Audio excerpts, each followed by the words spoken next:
Welcome to the Financial Coaches Podcast, where we talk about how to build your practice from startup to scale up while being the kind of coach your clients crave. Finally, a podcast for financial coaches. Here are your hosts, Maria Casillas and Cody Sizemore. Hello, everyone, and welcome back to the Financial Coaches Podcast. I'm Maria Casillas, and I'm joined here by my incredible co-host, Cody Sizemore. We are very, very excited to talk to you today. We're in a great mood. We're laughing right before we hit record today. It's just fun to know the little quirks that we each have. But today we're going to talk to you about paying yourself. So it'll be fun for you to listen to. If you've ever wanted to get paid to be a coach, this is the episode that you're definitely going to want to tune into. And we want to also remind you that if you have not yet joined our Facebook group, you're going to miss out. So please do so. We can be found in Facebook, obviously, at the Financial Coaches Community by New Money Habits. Easy to join. Just answer a few very simple questions and we'll let you right in there. And I just want to do another huge shout out to all of our every weekers. Listen, we know either you've told us in the group that you are. I've had a few conversations over the last few weeks with people who are like, I've absolutely been tuning in every single week. And we just want to let you know we hear you, we see you, and we really, really appreciate you. So thank you so much for that. Now, let's jump in to listen and talk to each other about paying ourselves, because I think this is a really good ministry that people can have. It's not just about that. We need to make sure that we are getting paid for the value that we're putting out there. And so this is a super important topic. And Cody, I think you are a really great person to talk to about this, because this is why we were laughing before the show, because Cody has a very, very specific way of paying himself. I have a very different way of paying myself, and our personalities are definitely visible in each of those ways. And so we have an idea that anyone who's listening today will probably also have a different way of paying yourself. And so whatever we say today, it's not hard and fast rules. It's just some things to think about when determining this. So Cody, how are you? I didn't even ask you that before we started. How you doing right now? Yeah, no, I'm feeling good. Feeling good. Yeah. Today is it's a good day. I didn't share this with you earlier, but today is my first day off from completing 75 hard again. Oh, congratulations. So, again, what is this, like the 75th time? I'm working towards that. But you know what? That doesn't surprise me. You're probably like, that's what it means, right? Yeah. No, it's my fourth time doing 75. Now there's a year-long program that has 4 different pieces to it, and I'm on my second time through that. So actually, I have 12 days of a break before I start the final part of the Live Hard year. Okay. Nice. So I'll be done by the end of June. That's when that all gets kind of wrapped up. So yeah, I'm going to take these next 12 days and just enjoy it. I'm going to a birthday trip to a place called Hocking Hills in Ohio. It's like a state park with caves and forests and stuff like that. So gonna enjoy it down there and then get right back to it. So yeah, that's what normal people do when they have 12 days off. Yeah, just go explore some caves. Oh my gosh, I love it. All right, well, let's not keep these wonderful people waiting any longer. I mean, they have tuned in yet another week to listen to us go babble. Sure. So let's jump into something that they're actually going to be able to take notes on and use. Paying yourself. First of all, what does that even mean? Like, is anyone actually getting paid to be a financial coach, Cody? Oh yeah, totally. Absolutely. Yeah. And some of them are getting paid quite well. Yeah. So yeah, like it's definitely a possibility for you, There's a lot of people that, I think that even with like the coaching space, I feel like there's this like connotation out there that like coaches either make like absurd amounts of money or no money.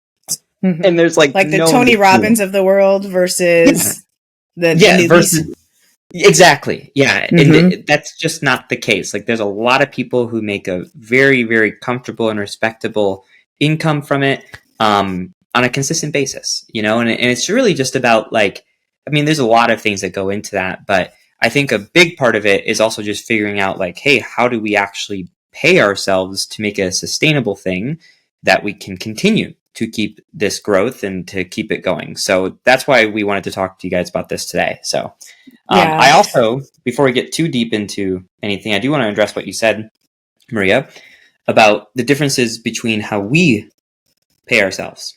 And when I say we, I mean yourself and I. You are absolutely right. Absolutely right. I think the one thing that stood out to me was when you said it depends on your personality, which I totally agree, because you take a more I would say conservative or stable approach to paying yourself, which, hey, more power to you. I'm cool. That's totally cool with that. I take a more oh man, what's the word? I won't use the phrase that I yes, let's go with intense. I usually use a not so nice phrase when I talk about the way you pay yourself. Yeah. This is a child-friendly show, though. Right. I operate very well under pressure. Right. I just find that the pressure it pushes me more. Now sometimes, as you know, Maria, sometimes that pressure does catch up to me, and it hits me hard. Not super often, but once or twice a year, I'll go through a rough patch, and those rough patches, they're pretty rough. But when things are going really well, I mean, it's going really well. So it's a little bit give and take with me, which is cool. I set it up that way. I know that it's gonna be that way. Which sometimes I kind of look at the way you do things. I'm like, maybe I should do that. Who knows? Well, I think that just like we talked at the beginning, how there's, the both extremes. I don't think that you need to go to extreme as what you might look at what I do. But you can say out loud, I'm going to share this with people if I may, that seeing that pattern over the last couple of years has made you think, maybe I just pull back this way or get at least these few things in place. It does not mean that you take away that extra pressure for yourself because you work well under pressure. If there's somebody who doesn't work as well under pressure, then that's not only going to not serve them, it's actually going to deter them. And I think that that's probably the biggest reason that I'm a lot more conservative, is because I don't work super well under pressure. I think at that point, it becomes more about the money than it does about the client. And I don't think I do that on a super conscious level. I think it happens just subconsciously. And so in order to not have that happen and make sure that I'm serving the client super well, I want to make sure that I have my ducks in a row for that. So that's actually not the direction that we started talking about how we were going to go with this, but I'm really glad that you brought it up, because seeing those patterns is going to be important for people as they are figuring some of this out. So if you've already been doing this for a couple of years and you're starting to be able to collect data on how much you make at certain times of the year, maybe how many calls you're able to make during certain times of the year, that's going to affect a lot of this. But for those of you who are like just starting out, or maybe you've started a little while ago, but you've never really paid yourself, never really thought about it, I would encourage you to think about whether or not you need this as a full-time income or a part-time income. Now, I'm using the words income there on purpose because I think so many times, Cody, when we hear the words full-time and part-time, we think about time. Like it's kind of in the actual name. But we're thinking about how much time we're putting into something. And with the coaching or with anything that you're doing on your own, you can actually put in like 80 hours a week to make the same amount of money you would in a regular job for 40 hours a week. Or you might only put in 20 hours a week to make the same amount of money that you'd make at a regular job. So I don't want you to think so much about the amount of time you need to put into something, but I do want you to think about what type of income would you need to glean from this in order to make it what it is that you're hoping it to be. Now, of course, everyone would be like, well, of course, I want to make as much money as I possibly can with this. Okay, slow down for a second and just ask yourself, what is it that you actually need it to be? So if you are trying to replace an income, for example, Maybe you're retiring from your job. Maybe you are working on, as a family, becoming debt free and you want to just add an extra $400 a month. Whatever the case may be, decide how much it is that you're going to want first. And then we're going to be able to work backwards from that. Do you have anything to add to that before we start working backwards, Cody? No, I think that's a great thing, is just determine, what you either want and or need, and then dive into what we're going to go into now. So yeah, let's just keep the train moving. Okay, very good. So once you've determined what you are going to want to bring home, then what you're going to want to do is work backward by figuring out, okay, if I need this amount of money to come home, then I need to make sure that I have this number of clients paying this amount every single month, every single week, however it is that you have it broken up. However, I do want to caution you to not assume that 100% of the money that's coming in will be your paycheck. Why? Cody, why would I want to caution that? Because there's other things we got to take care of, expenses for subscriptions that we might have to keep the business up and running. This thing that we all really don't really like, which is this thing called hate. Is, just to name a few, right? Yeah. And we want to make sure that we have that set up. And if you have any sliver of conservatism in you, you might want to have a little bit of a peace of mind fund for your business. If you don't have that and you are just more like Cody and you're like, I'm just going to go. But I do have a peace of mind fund. I'm not that awesome. Crazy. All right. Okay. All right. He's not calling y'all crazy if you don't have that, just so you know. Maybe he is. I don't know. You take that as you will. Okay. So yeah, we do want to make sure that when you are trying to figure out, let's just use, I don't know, let's use $1,000 to make it easy. And then let's just use $3,000 per client, because I know, Cody, last time I think we talked about how you charge like $3,500 for that one person. So let's just bring it down a little bit. Say that you're charging $3,000 per client and you want to bring home $1,000. What do you think? We didn't work any of this out ahead of time. A month? Sure. 2 months? I mean, that's very under part time. How about a week? $1,000 a week, we'll say. Sure. You want to bring home. Okay. So if you're charging $3,000 a client and you want to bring home $1,000 a week, that is $4,000 for the month. So one might say, well, 2 clients and I'm good. That actually might be the case. What do you think is a good percentage, Cody, for assuming you'd be able to take that home from each client? Do you have one that you use? I have one. I just want to see if you have one. Yeah. So I think it's important, before we get too deep into that, I think it's important that $3,000 for the client, that doesn't necessarily mean that you're bringing home $3,000 per client per month. Maybe that $3,000 that the client is investing into your practice or into your coaching is actually for a 6-month program. Let's just say, right? And if that was the case, then it would kind of work out to I don't know, like $500 a month of monthly income, if you kind of look at it that way. So just want to make sure that that's clear, that there's something in there too. But to answer your before you do that, so they either have to, so listen up, either you have to divide that by the number of months that it's paying for, or you have to assume that you have to sign a new client every single month to replace that. That's correct. So whichever one you want to go with. Yeah. That's where we differ, so Maria would go towards let's divide that up and kind of trickle that down over the course of those 6 months. To whereas I'm not totally. Hold on. Yeah, I wouldn't do that. But that's okay. It's okay. I think the ultimate result is similar to what you're just saying, but the process that I use is a little bit different. So I actually just do, well, I want to hear your answer first. Do you have a percentage that you can usually count on being paid by your clients from the top of what they give you? Sure. Yeah. We're getting all over the place here. So no, you can tell we don't script this. This is just going back to the question that you were about to answer. Yeah.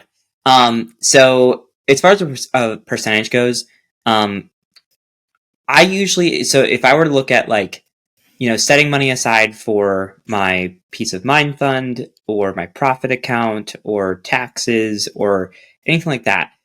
Usually what I kind of do for that is somewhere around 30%. And then the remaining 70%, I would use that to address the expenses that are during that pay cycle for me, which my expenses are relatively low. It's mostly just some subscriptions, and I do a little bit of like paid advertising as well. So relatively low. And then anything beyond those expenses, I would then just bring home as like owner's comp.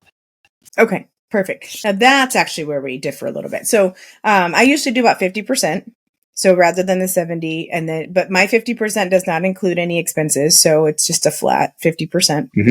And I think that where we differ is that at the end of the month, whatever's left in your pay to self, I'm just going to call it pay to self category, you bring home. So you are operating on a more commission based. If you have really great sales that month, you're going to bring home really great money. If you have not so great sales that month, you're going to bring home a lot less money. Would you say that's fair so far? That is 100% fair. Yes. Okay. So I think what I think where we differ is that I operate on a little bit more of a salary based, because it's a little bit more predictable, right? So I will always put the 50% aside. So that doesn't change. But what I'll do is determine how much it is that I want to make every week or every month. And then if I have a month that's a lot higher than that, I still put that money aside to pay myself. Excuse me. But, oh my gosh. But I only pay myself what I had set aside for that. And then there's that left over. And so on the months where it's a little bit more famine than it is feast, I still have the money from that. So that I think is where we differ a little bit. Mm-hmm. Yeah. Yeah. And you're right, because, I'll just be transparent. Like, my monthly, when I have like my personal budget for home with like my wife, we have like an average income wow, I'm like totally going over my words.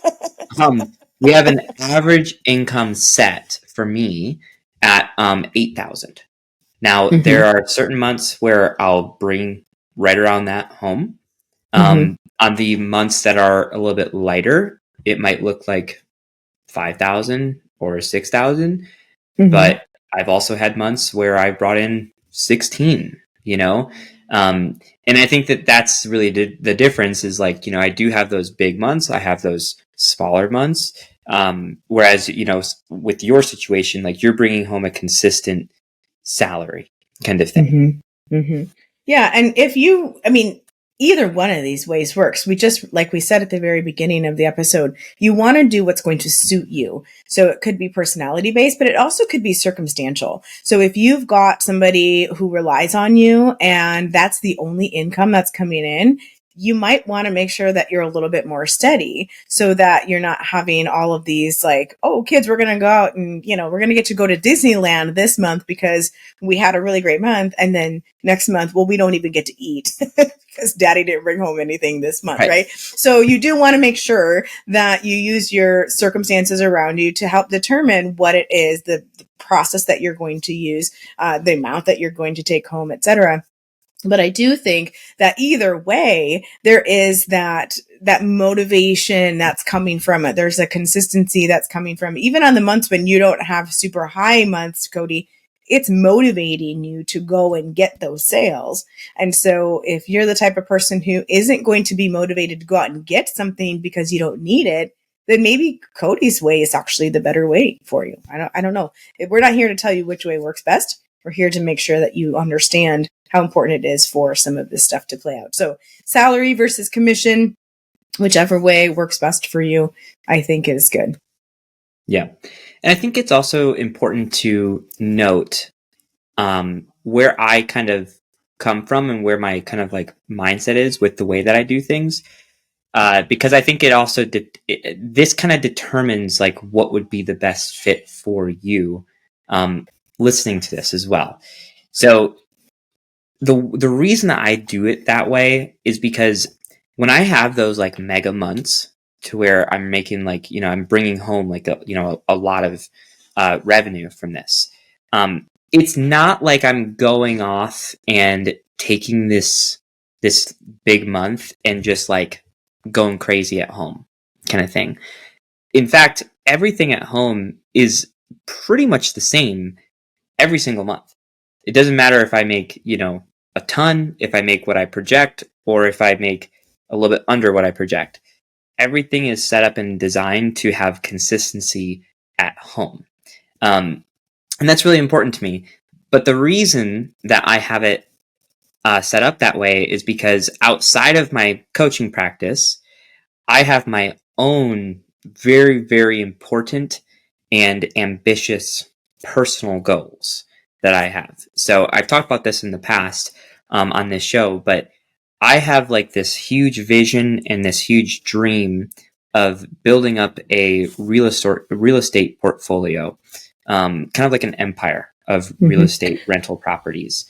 And the whole purpose of that is to, first and foremost, retire my wife so that she doesn't have to work and that she can just spend time at home with the kids, which you may have just heard my 2-year-old scream in the background. I don't know, but spending time On with them. cue.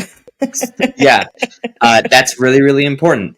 So that's goal number 1. Then goal number 2 would be to essentially replace my coaching income with the income from the real estate portfolio, so that I don't have to, work to provide. I can just work because I want to, and it's because it's a passion kind of thing. And to do it at a rate that is relatively soon. Like I'm 30 years old. I would love to be able to get to that place by the time I'm 35.